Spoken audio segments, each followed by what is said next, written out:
You're listening to Smart Metals Radio from the Hard Assets Alliance. Hello and welcome to the Smart Metals Radio Show from the Hard Assets Alliance with me, your host, Andy Duncan. As a junior Mogambo ranger myself, my remarkable guest today is the Mogambo Guru, otherwise known as Richard Doughty, General Partner and Chief Operating Officer for the Smith Consultant Group and a former contributor to the Daily Reckoning. Today we'll be talking, unsurprisingly enough, about gold, silver and oil and the benefits and chances of the dollar being put back onto a gold standard. Hello, Mogambo Guru. Well, that's nice to meet you, Junior Mogambo Ranger Andy. Well, I've been one for several years now. Now, how are you doing in the bunker today? Well, everything seems to be kind of peaceful so far. Nobody wants to upset the apple cart right before Christmas and before the end of year tax reporting, December 31st. So everything's kind of calm. Fantastic. Now, I feel slightly ridiculous asking this, but even after its long pummeling in the markets, do you think gold is still a hot pick? Boy, do I ever. I thank you for asking, because that is a great pick. We're basically the only people in the world that are not trying to accumulate gold. What? I mean, a quarter of the world's population is Europe and America, and we're not, and everybody else is. So that should tell you something right there. It's not just me and you. It's a lot of people doing this. So, yeah, I think that gold is a great opportunity, and people ought to be buying it. But silver is the number one pick for me. Silver is going to go through the roof. It's going to be the investment of the century, probably. Now, we'll get on to silver later on, but let's just stick with gold for the moment. In 5 years' time, what would you say gold's kind of dollar price is going to be if you were a betting man? Well, tell me what the purchasing power of the dollar is going to be in 5 years, and I'll give you a pretty good estimate. There's really no telling. It's got to be a lot higher than it is because the purchasing power of the dollar is going down because they're printing so much currency and credit, even as we speak. And we're not the only one. Everybody is. So everybody's currency is going down in purchasing power, so gold will go up in everybody's currency. So I really have no idea. It just depends how quickly it falls apart. It will eventually go to infinity. Dollars will have zero purchasing power, and so gold and trying to buy with a currency with zero purchasing power is infinity dollars. And why do you think all these people in Europe and the US aren't buying gold? Why? Yeah, why aren't they buying it? Well, because it's imperative from the central bank standpoint, the ECU and the Federal Reserve, that people not buy gold because of several reasons. One, it looks real bad for them that everybody's rushing into gold, so there must be a panic on it. That's going to cause a lot of people to be panicked. So that's one reason to keep it down. And the other one is that they're basically manipulating the market. The recent case against J.P. Morgan et al. For manipulating the silver market, and the gold market too, which now comes under the rubric of the Exchange Stabilization Act. I know that's hard to believe, but yes, the judge threw the case out because the government is giving itself the authority to legally manipulate the price of anything. And so, yes, J.P. Morgan manipulating the silver and gold markets, they're doing it as a client of the federal government. So, I mean, golly, there's a lot of reasons they don't want gold to go up in price, and they're doing everything they can to keep it down. And that is working in our favor. I mean, you can't keep this kind of thing up forever. And so why wouldn't its price is being artificially suppressed, not go up a lot and pretty soon? Now, being English, I've got scant knowledge of the US Constitution, but from what little I've read, it says in Article 1, Section 10, without any amendment, that no state shall make anything but gold and silver coin a tender in payment of debts. Do you think that individual states should start taking that literally, like Florida and Texas and Alaska? And do you think they should start issuing their own gold and silver monies, and to heck with the Federal Reserve? Wouldn't that be interesting? Well, it would drive up the cost of transacting business because you've got to translate dollars into gold and transport the gold around. And then you got the problem of storing gold against theft. And it opens up a whole new bunch of problems. But, yes, we would be much better off if we all did that. we wouldn't have any of the problems we have today. People would not be overly indebted. The economy would not be collapsing. Inflation would not be running rampant. None of these problems would exist if we had stayed on the gold standard. So yes, I think actually gold as actual money is maybe a little extreme, but a gold standard, sure, we'd be much better off with that. Now, you've said that the powers that be don't want to see gold as any part of the monetary equation, but if and when the paper dollar collapses, do you think that they might be forced to adopt gold as the monetary base? It could very well be, because it only takes, if China, for example, decides that they're going to have their money gold-based, the other countries will have basically no option but to also go along with that, because they're going to be one of the biggest economic centers of the world. So yes, people have a choice of investing in gold, which is going to preserve purchasing power, or the United States dollar, which is being debased every tick of the clock. I think that people will basically be forced into going to a gold standard again too. Okay, so let's let you get onto silver then. I can kind of feel you itching to get onto it. That's the other constitutional money. Now, it tends to revert historically to a ratio of 15-1 against gold. What's your personal outlook for silver, particularly maybe over, say, 5 or 10 years?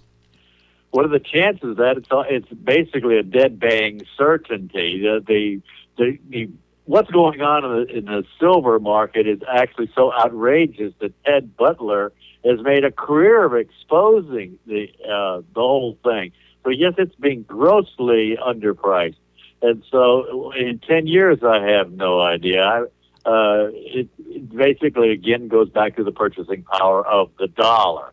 But it's going to be worth a lot more than it is now. The fundamentals of silver are so compelling. We have used up all of the known silver on the face of the planet to give the United States and Europe and a lot of other industrial places the electrical capacity to do this stuff. Everything electrical and electronic has to have silver in it, and it's all been used up and providing us with the modern conveniences. And now we have China, a third of the world's population, wanting the same thing, and there is no silver to provide them with it.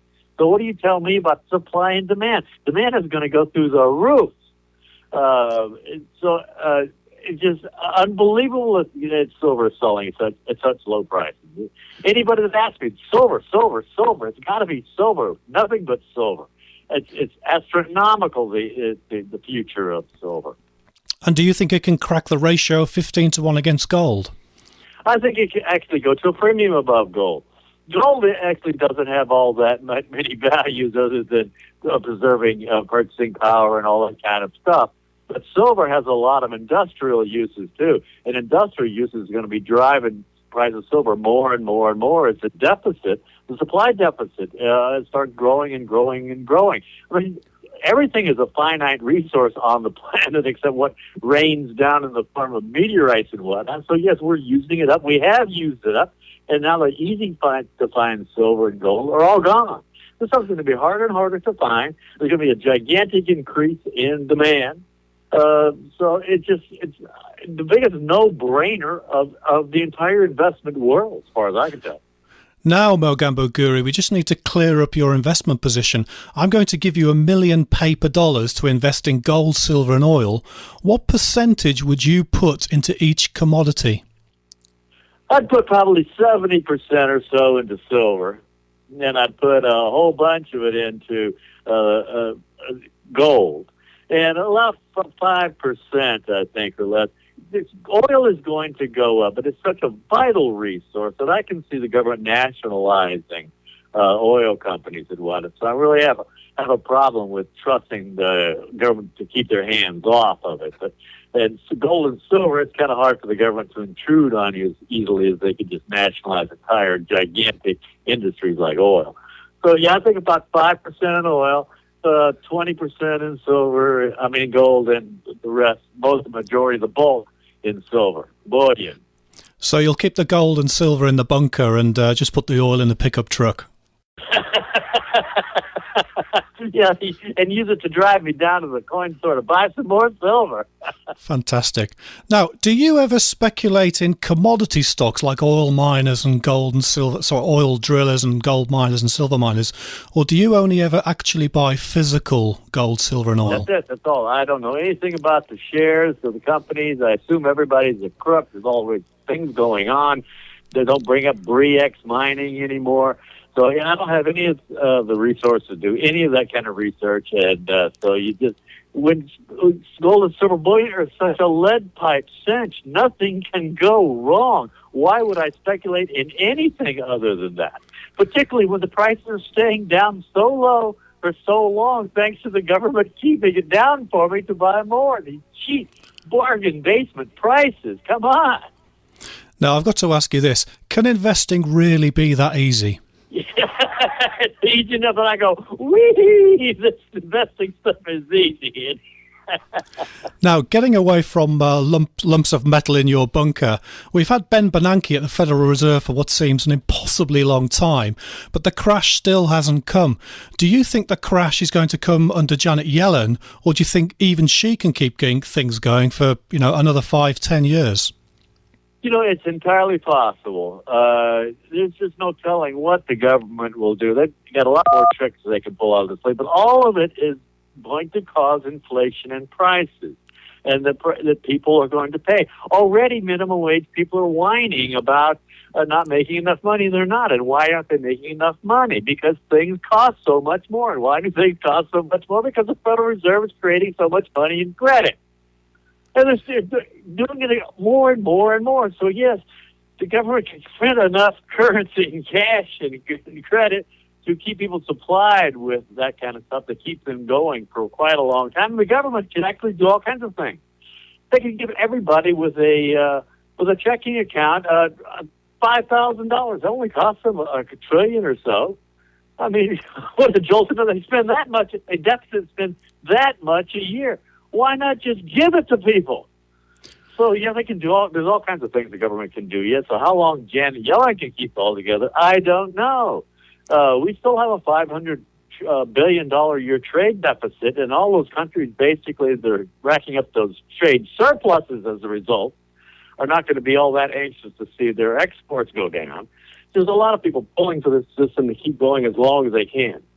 Now, I don't know what this will do to your blood pressure, but do you think Janet Yellen will actually ever taper, or is this QE to infinity just going to keep going until the dollar just becomes another worthless paper money? It doesn't cause my blood pressure to go up. I know exactly what she's going to do. There's nothing you can do. Once you get started down this path of deficit spending, you cannot stop. There's no way to pay it back. No one has ever paid it back. The United States has been doing this since the 30s, for crying out loud. Not a dime has ever been paid back, really. So I just don't think that now people are going to wind up saying, hey, now that we're so far in debt, we're just going to go ahead and suffer the reduced standards of living for a few centuries until we catch back up to what we really can support.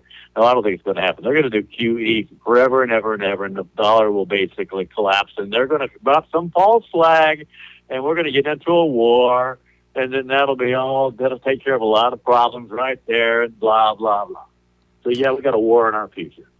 Oh, dear, that doesn't sound very good. So on the other side of this situation, then, whatever it is, how do you see the world after all of this is over? I wish I knew.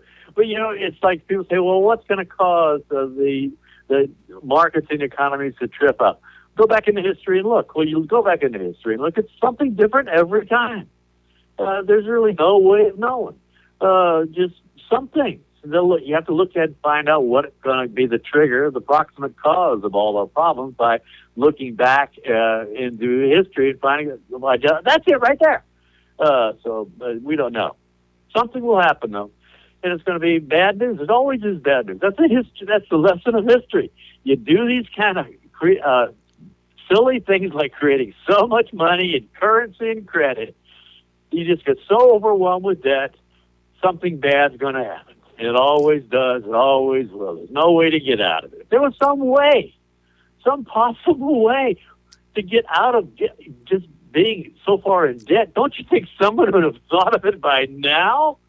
There's nothing that can be done. That's why the founding fathers wrote into the Constitution, money shall only be silver and gold, just so this kind of thing would not happen.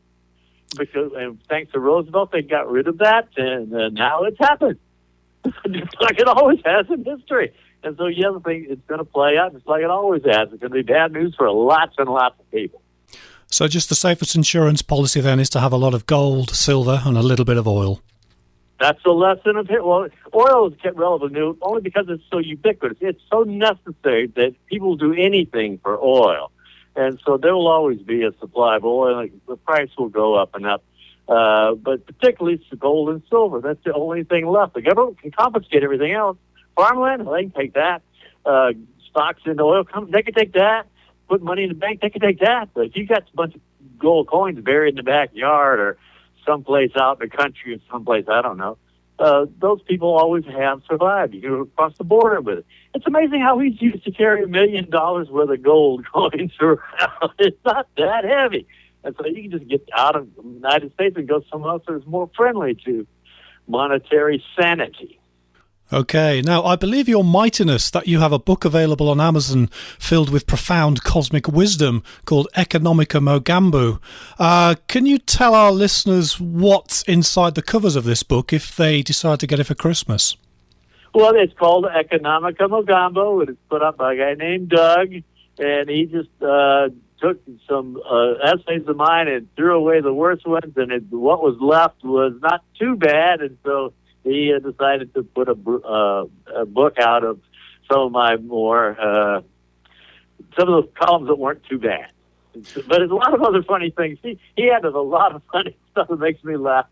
Like, I can't remember. There's a whole book of jokes, a whole section of jokes about how mighty I am.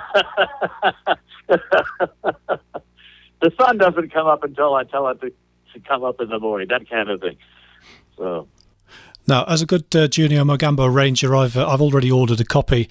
It also took me a while to get over the shock of you disappearing from the Daily Reckoning. Can you just tell our listeners where they can find you now?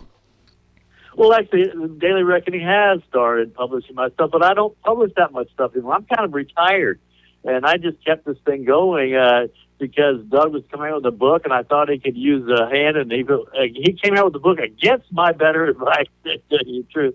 And so I just kept going, and it's now become a habit. I do a column every week or two or three, and Daily Reckoning does pick them up. And there is talk of another book in the works. And so Economica Mogambo seemed like that would be enough. Okay, so let us hail the Mogambo Guru, and thank you very much for your time today, Richard Doughty. Well, thank you very much, J.M.R.A. Cheers. Bye-bye. Bye-bye. Subscribe to the Smart Metals Radio Show on iTunes. You can also visit us online at hardassetsalliance.com/radio, where you can subscribe to our free mailing list and receive our podcasts in real time, as well as receive our free Smart Metals newsletter. Find us on Twitter at Smart Metals Trade, like us on Facebook on our Hard Assets Alliance 2012 page, or subscribe to our YouTube channel Hard Assets Alliance. For anyone who wants to set up an account with the Hard Assets Alliance, as a special offer, we shall be waiving opening and setting up fees. Just visit hardassetsalliance.com. Listeners who'd like to speak to a live rep to walk through the registration process can call 1-877-727-7387. That's 1-877-727-7387. A special thank you to the Mogambo Guru for joining us on today's programme, and thank you very much for listening. Until next time, goodbye.